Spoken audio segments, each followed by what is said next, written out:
Matt, come on in, brother. It's all yours. Hi, my name is Matt Carpenter. I'm an alcoholic. Um, my home group is a Way Out Men's. I'm here. I'm out here in Sacramento, California. My sobriety date is April 12th, 2016. And it's not my first sobriety date.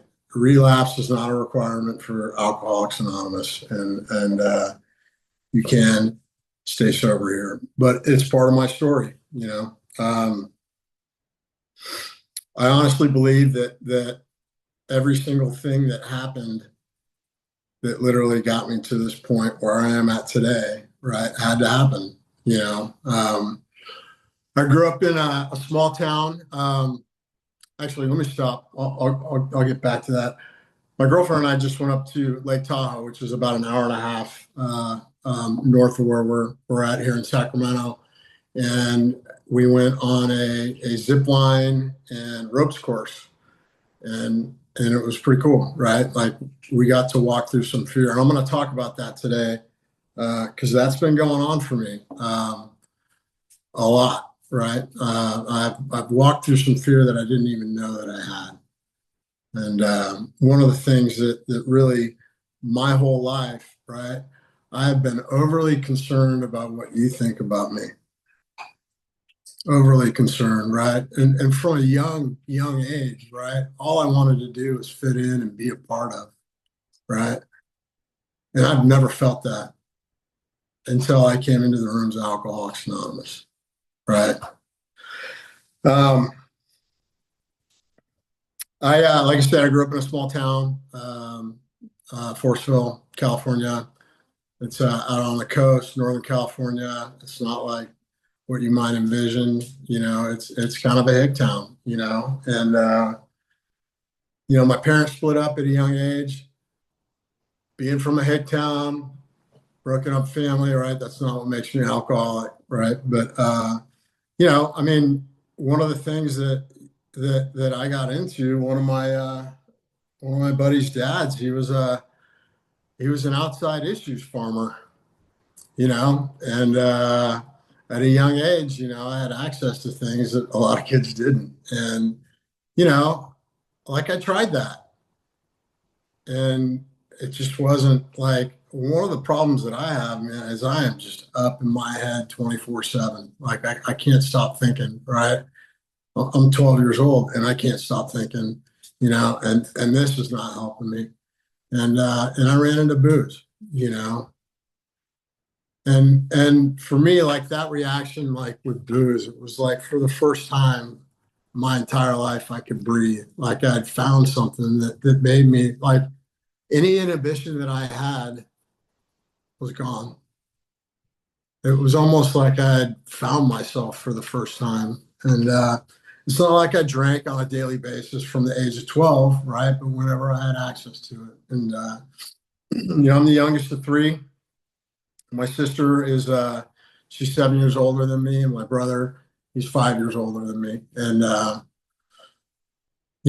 like I just wanted to be like them, you know, and my brother and I, you know, he had joined the military and he'd come back from the military, and he came back a totally different man. He was over in Europe, and he was, you know, we were drinking beers together. I'm in high school, and a buddy of mine had gone to Wisconsin. He'd gone to Wisconsin, and I imagine he went to some place like Six Flags or something like that. But he got this souvenir driver's license, the souvenir Wisconsin driver's license. And he's a smart guy, right?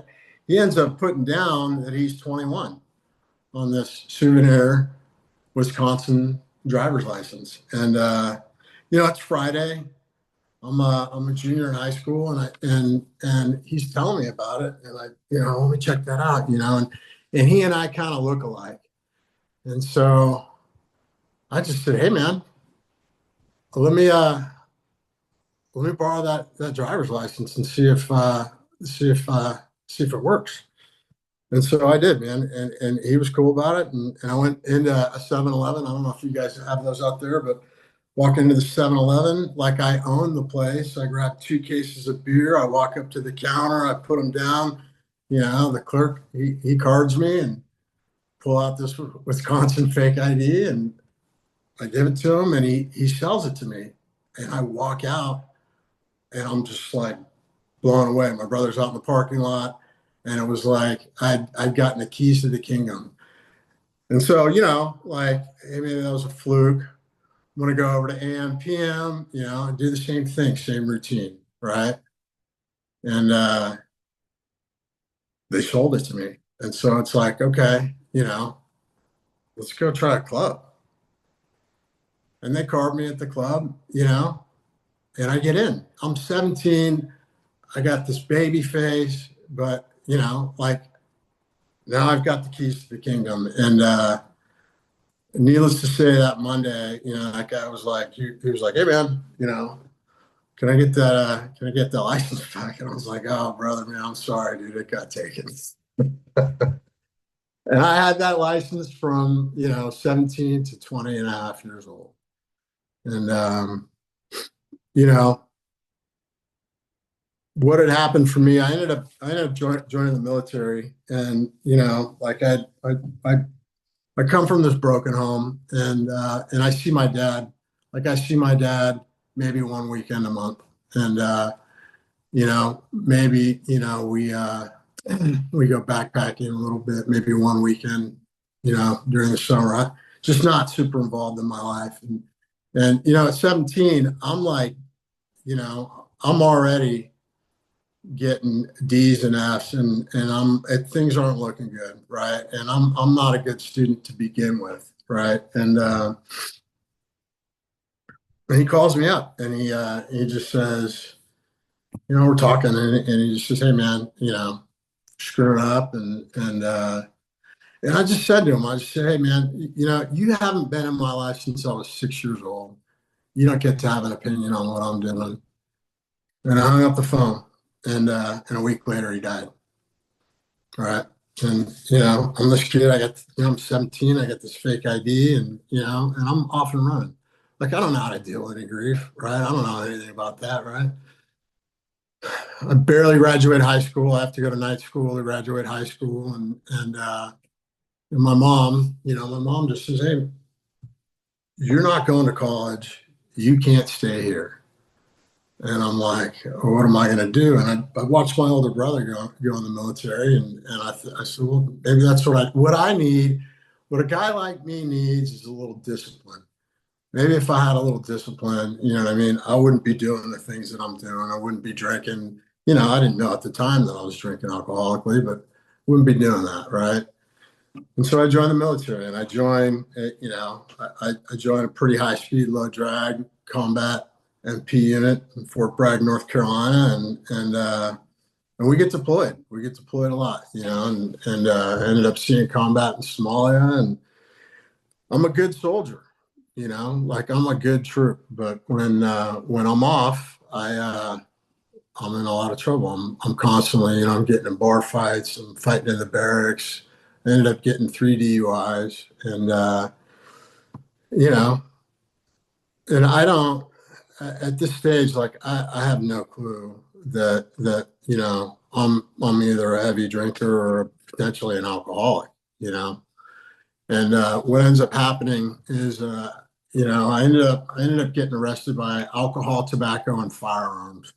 And I was in this really classy joint in Fayetteville, North Carolina, and it was a strip club / pool hall, and I've been drinking in there all day. And ATF came in because they were trying to bust the owners for underage drinking, and they ended up carding me. And my buddy Mike, he was smart enough to pull out his real ID and not me, like I ended up getting that fake ID, that Wisconsin fake ID, taken from a bouncer. And I'd come home on leave, and one of my brother's friends had given me his California driver's license. And I was cocky. I didn't even, I give this ATF agent that license, and he starts asking me questions. I mean, starts asking me about my address.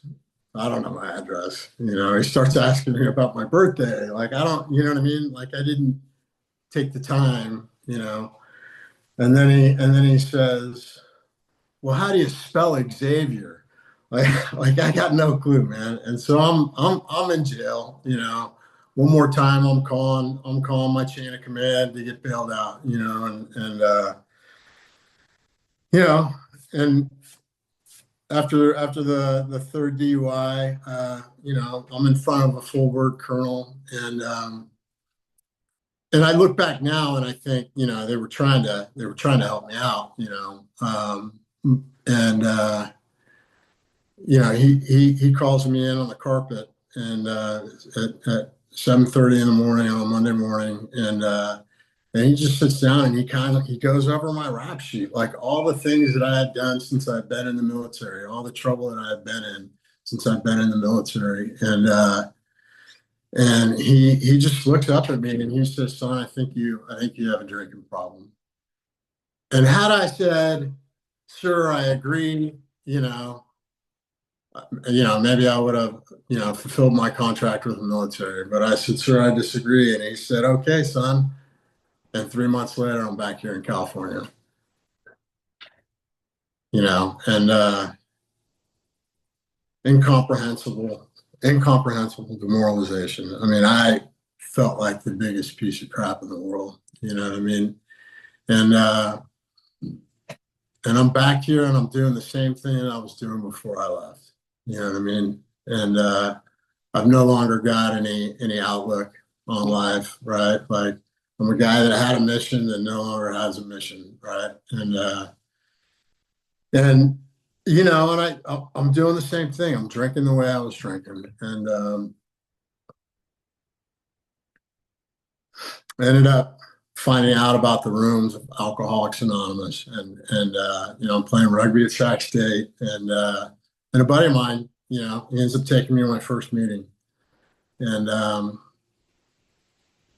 I didn't really like that meeting. He takes me to the second meeting. It's Rebellion Dogs. Rebellion Dogs are every step, which comes out of the 12 and 12. And there's a guy that's in there, man, and this guy, he's a Vietnam vet, and I'm sitting there, and he looks over. He's sitting one chair away. He looks over at me, and he says, "Nice boots," because I got my combat boots on from Somalia, and I thought he was making fun of me, and I told him off, and I got my arms folded like this, and he says, people that have their arms crossed are usually afraid of something. And I unfolded my arms and I looked him square in the eye and I said, "I'm not afraid of shit," and he just started laughing at me, man. He just started laughing at me. And the truth is I was terrified, right? I was terrified. And the thing is that, I ended up sobering up at 23, and I stayed sober, until I was 36. And the truth of the matter is that it wasn't that hard for me, right? It wasn't that hard for me to walk away from a drink, right? Given a sufficient enough reason, right? Like, it was pretty devastating for me to get chaptered out of the military, right? To get a general and honorable condition. And like I said, though, like, if that doesn't happen, I don't know that I'm here today, right? I would have been a career soldier. I don't know that my oldest daughter, or my youngest daughter, would have been born, Anyway, at 36, though, I watched a lot of people that I loved and cared about in the rooms of Alcoholics Anonymous die, and I was 34 years old. My wife she died of stage 4 melanoma. And I'll tell you right now, you know what I mean? Her dying is not the reason why I drank, right? And after I watched one of my sponsors, was my second sponsor, die of cancer, I'm I'm thinking to myself, right? Like, am I really going to go the rest of my life and not see if I can drink like a normal gentleman? And that thought kicks around in my head for a year, right? And what ended up happening? I'm 36 years old. What ended up happening is I had gone to I made amends to a girl that I owed amends to in high school, and she invited me. You know, we became friends again, and she invited me to a party, and she knew that I didn't drink, and she was so excited about the fact that she bought a 6 pack of non-alcoholic Heineken, and I'm thinking, you know, cool, and you know, I've been told, man, don't romance it, you know, but I ended up drinking a couple of beers out of that 6 pack, no big deal, right? I felt like an adult, felt quote unquote normal, right? And that's all I ever wanted to be, man. I just wanted to be normal. And week goes by, I'm grocery shopping, I buy a 6 pack of non-alcoholic beer, right? I have a beer with dinner, you know, no big deal. Another week goes by, same bit, right? Non-alcoholic beer.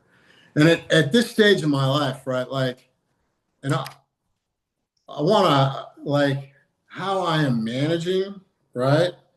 How I'm managing, like, the insanity that I have going on is like, I'm running 90 miles a week, right? It's not like I'm going to the rooms of Alcoholics Anonymous and like trying to help a new guy, right? Or going to meetings. Like, what I'm doing is I'm getting up, you know, at the crack of dawn, and I'm going to run 5, 6, 7, 8 miles. You know what I mean? It's the only thing that I could do that would quiet my mind, right? And what ends up happening, right, is I end up going to the grocery store, and I think to myself, am I really going to get, you know, if I'm going to drink these calories, I might as well just get a 6 pack of regular beer. And so I did, you know, and I had a couple of beers, and you know what? It wasn't a big deal. The wheels did not fall off, you know, from 23 to 36, 13 years, you know. And the truth of the matter is like, I called my sponsor, right? I called my sponsor the day before, and I just said, hey, man, I don't think I'm an alcoholic. And he said, okay. Because you see, what I know today is I don't have anything to offer a guy that doesn't think he's got what I got, you know? And maybe that's true, right? Maybe I hadn't crossed that invisible line that the book talks about. Maybe I'm just a heavy drinker at that point, right? At 23 when I sober up, right? A lot of consequences with my drinking, but those consequences don't necessarily make me alcoholic either. And call my sponsor, and he goes, okay, man, you do you, you know, and I, you know, I started drinking, and I wanted to control and enjoy my drinking, right? And so I'm just having a couple of drinks, you know what I mean? And I don't know how long that lasts, you know, 1 year or 6 months, 8 months, but at some point, right, like I'm drinking alcoholically. At some point, you know, like the obsession returns for me, right? The phenomenon of craving. It's all I can think about, you know, and that goes on, man. But for 3 years, I just wanted to be normal. I don't want to be an alcoholic, man, you know. And the last 3 years of my drinking, I so badly did not want to drink. You know, I would come to, and I would say, I'm not going to drink today. And within a few short hours, right, I'm at the bar or glass in hand, right? And as much as I don't want to drink, I cannot drink, right? Or as much as I don't want to drink, I cannot not drink. And couldn't have chose not to, right? And that's how it is for me, right? My life, like my life is going, it's not going well, right? And moreover, like my kids, like their life is not going well. Things aren't, you know what I mean? I'm starting to, make an ass out of myself at work with my children, just, and my friends don't want to hang out with me. A buddy of mine, my buddy Brian, hey man, I just can't drink with you during the week anymore, brother. You would come over and we would drink, and I just can't drink with you during the week anymore. You know what, Brian? That's a good idea. I'm I'm not going to drink during the week either, and I just could never do it. Like it. The way that I'm trying to control my drinking today is the amount of alcohol that I have on hand, right? Because if I've got whatever I've got, I'm drinking, and what ends up happening is I go to Salt Lake City, Utah I'm a contractor, and it's a seminar that I've paid for to go to, and I'm thinking, Salt Lake City, they're Mormon. Mormon don't drink. This is probably a safe place for me to be, right? And you can find booze in Salt Lake City, and I did, and I didn't get a lot out of that seminar, and I'm flying home. I'm flying home from Salt Lake City. I got a layover in Las Vegas, and I'm heading up that layover. You know what I mean? I'm drinking on the plane from Salt Lake to Las Vegas. I'm drinking on that layover. I'm drinking on the flight home, and I don't have to work on Friday, right? It's a Thursday. I don't have to work on Friday. And I'm not doing the things that I was doing when I was 23. Like I'm not drinking and driving, right? Because I'm grown up now, right? I'm not getting in bar fights. Like I'm emotionally mature. You know what I mean? Like I'm not that, punk ass kid, right? I'm a grown man. And so when I land here in Sacramento, I Uber home and I stop by the liquor store, and I load up. Like I said, I'm drinking like what I got on hand, and I load up, and I loaded up a box. I don't know how many fists I got, but like I don't have to work Friday, you know, and and that Thursday, literally getting home from the airport is one of the last things I remember until 3:30 Monday morning, and I come to, and it wasn't like this particular incident was like the worst incident in the world. Like there had been a lot more horrible things that had happened, that like, okay, maybe I'm not going to drink anymore, and let me sober up, right? But I black out this whole weekend, and this is where like God interceded for me, right? I I'm face down, I'm in a pool of puke, and I got these two chocolate labs. I'm in my garage. I got these two chocolate labs, and the dogs are just like they're licking the puke off of me, right? And that's what like brought me back. And I figure out it's Monday. I figure out like what time it is, and like I honestly think like unofficially and unceremoniously, like in that moment, I did step one, two, and three. And what that looked like for me was God help me. God help me. Right. And like I just so badly like did not want to drink, And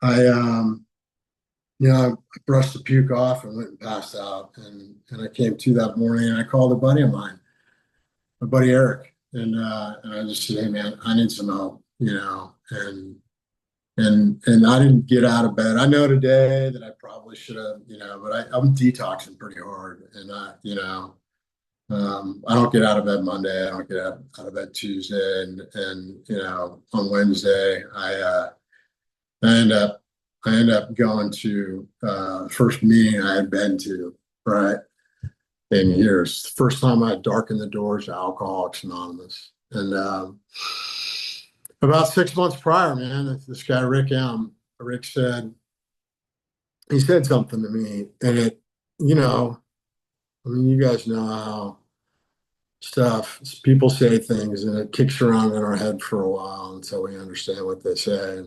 And what he said, Matt, he said, Matt, you don't have to come back to Alcoholics Anonymous with your tail between your legs like you done something wrong. And I was just like, he's like, if you have a better understanding of your alcoholism, man, just come back. And I heard that. I was like, I get what you're saying. Cause I drank again. I feel horrible, right? You're judging me. I feel the world is, you know what I mean? But that man took all the power out of that. And what he said was that, and what I needed to hear and what I knew is that I understood that I really got this thing, that I'm really an alcoholic. You know, I'm not, I'm not that guy anymore that, uh, I, I couldn't walk away from it like I did when I was 23, right? I am beyond human aid. That's what the book tells me, right? Like, I honestly believe that I have very little to do with the fact that I'm sitting here sober today, right? Like, because Matt could not sober Matt up, and Matt tried a lot, and end up going to that meeting that night, and that group becomes my home group, and it was on a Wednesday, and it was powerful, right? These people, there's the conviviality, right? These people were talking about a solution to their alcohol, and they were happy, joyous, and free. I am not happy, joyous, and free. Like my whole life, I'm isolated by myself in my garage drinking alone, and that's where I wanted to be, and if you got it in the middle of that, or got in between that, there was a price to pay, like, and I go to that meeting. I end up going to a meeting. Um, I ended up going to a meeting Saturday morning, and it's a men's meeting, and I ended up walking in there, and one of the guys that I see is a guy that I've known, a guy I knew before, and he said, Matt, where you been? I said, well, I've been drinking, Stan. And he said, really? And we start talking, and it wasn't anything special, but what Stan did though is he reached out to me, and he reached out to me later on that afternoon, and he said, Matt, I'm chairing a meeting at Stockton. Do you want to go? Yes, I do. Right. And he took me to that meeting, and we went to dinner beforehand. He chairs the meeting, and on the ride home, I asked him to be my sponsor. Now, hadn't he and I like got into the steps like right away, I don't know that I'm sitting here, right? Like we got into the steps, and we got through the steps in pretty short order, right? Because I'm the type of guy that, like, if God doesn't get in there, like my ideas, like I've got, still to this day, I think I got some pretty good ideas about a lot of things, right? And what ends up happening for me is Stan and I work the steps, and I've got a month and a half sober. I'm already like trying to sponsor other men. I'm in service, right? I have a month and a half sober, and the spiritual experience for me was that I hadn't thought about drinking in a month and a half. It blew my mind because it's all I could think about. And that, in that moment, in a month and a half of sobriety, I knew that I didn't have anything to do with the fact that I'm sober, right? It has taken me a long, long time, what talks about from ship to shore, right? One of the hardest things for me to do here is to have, an experience with a higher power. Spiritual experience appendix 2 talks about the educational variety, and I'm that guy, right? And what that looks like for me is like I got to see God working in your life, right?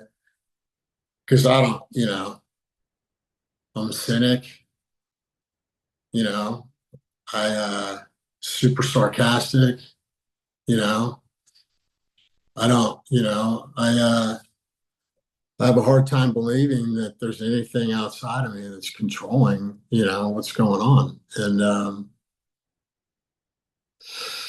I think I'm in charge of my own destiny, you know. And what I was shown here was, was how to, on awakening, turn my will and my life over to the care of God as I understand Him, you know. And and that's not an easy thing for a guy like me, right? Like the moment that I wake up, that my eyes open, and sometimes I don't sleep well. Sometimes I just don't sleep well. I may wake up at 2:30 in the morning. When my eyes open, I pray. And it's pretty simple. I do the third step, the seventh step. I think about my 24 hours, right? Like super confused about, meditation. Like, you know what I mean? Like I think I have to be some spiritual guru around here or some yogi. Like what the book instructs us to do is think about our 24 hours, right? Think about somebody else besides yourself, Matt, right? And the whole attitude changes for me, right? Like I when I wake up and I turn my will and my life to the God of my understanding, right?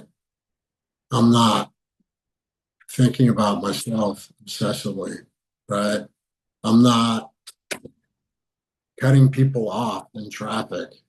I'm not, it's weird. I think about you, right?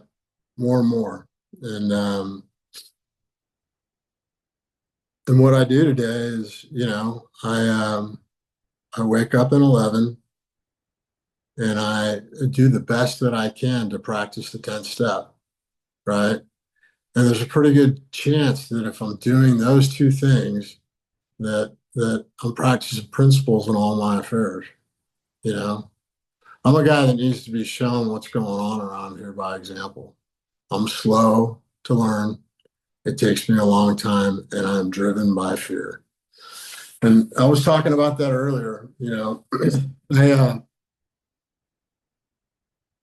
my oldest daughter got married a year ago. She got married in Monterey, and it was a destination wedding.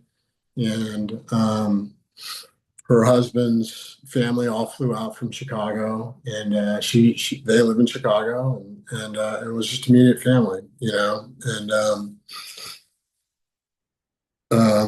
just this last June, they had a wedding reception with all of their friends, right? On June 28th. And so I fly out to Chicago, and I don't feel like I fit in, right? I don't really know his family that well, and I just don't feel a part of. And so I do what I'm showing around here, like, hey, can I help you with that? Can I throw that away? I start acting, I try and be of service, I try and be of service to other people, right? Well, what happens for me though is I realize that my daughter, who's 28 now, has this other man in her life, right? And our relationship has changed, right? And one of the things that, when I sobered up and I went to go make amends to her, I just thought, this is gonna be easy amends, no big deal, right? Like, what have I really done to hurt her, right? And when I did, she told me exactly how my alcoholism had affected her, right? Like, I don't think I'm hurting anybody here. I'm hurting me, right? I'm not hurting you. Like, I don't understand the ripple effect that I'm having, right? And so one of the things that really that I'm looking at is, when my wife died, I don't know how to deal with grief, right? I know how to work though. And so I'm gonna have somebody else take care of those girls, and I'm gonna work because I can do that. I can work, right? And when I'm drinking, like I don't really, I'm working, I'm drinking, and then I sober up, and I sober up and I'm so headlong into Alcoholics Anonymous, like I'm high speed, no drag, low drag, right? Like I gotta have the solution, right? And in the family afterwards, it's the only place that it's mentioned, right?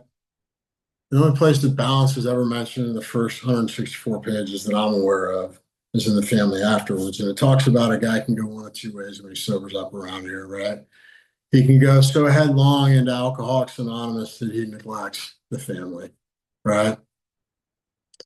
Or he can go headlong into trying to rebuild his financial situation that he neglects the family, right?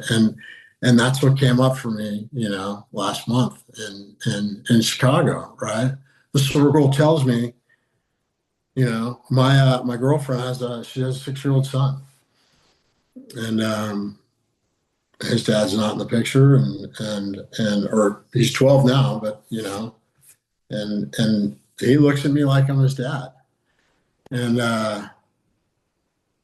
that's a big deal, right? And my oldest daughter says to me, she said, Dad, how come you couldn't be that way with me? You weren't emotionally available. And I just, you know what? You're right. I wasn't emotionally available. I'm sorry. You know what I mean? And I cleaned that up with her. But I don't know what I don't know, you know? I don't know what I don't know. And the other thing that really has come to light for me is I'm so terrified about what you think about me, right? Like I have a God of my understanding and I have a great relationship with my higher power, but I still am just dominated by fear. No, I'm not even aware of it, you know? I'm not even aware of it, right? Like there are certain things that I would love to go do that I won't do because I'm afraid of what you're going to think, right? Like I've stymied and crippled my whole life, right? Because it's not like I'm doing anything that I'm just worried about. Am I okay in your eyes, right? Like I don't care what I think about me. What do you think of me? And it doesn't make any sense, right? And so that's something that I've talked to my sponsor. I got a huge sobriety family with a lot of brothers, right? But one of the things that we got to do in October was we flew out to Akron. I got to visit Bob's grave and did a third step prayer on the third floor of Dr. Bob's house. It was huge. And the reason why I'm bringing those things up is that's what's going on for me right now. I'm more is being revealed. I talked to my sponsor about it, and he was like, "God is giving you a gift here, Matt. God is giving you a gift. He's giving you something to look at." I'm one of the things that I got a sponsor of mine who he's a vet from Afghanistan, and he, like me, struggles with God. And something that we read, we were talking about the majesty of all the stars, right? Like I'm taking that young man this Tuesday and we're gonna go up into the mountains, where there isn't any light pollution and just look up at the stars, you know. And really that's like that's how I connect with God today is through nature, right? Like, but I can't look up at the Milky Way and just, not realize how insignificant I am, It just doesn't, God is working through me, through you, and that's where he shows up for me today. I'm constantly in the book with drunks and I have to be, right? Like there's something that happens, man, when I see the light come on in a guy that's just, you know what I mean, can't sober up, 'Cause that was me for quite a few years, man. And I'm grateful to be a sober member of Alcoholics Anonymous today and to be of service. And that's all I got. Thanks, Eric.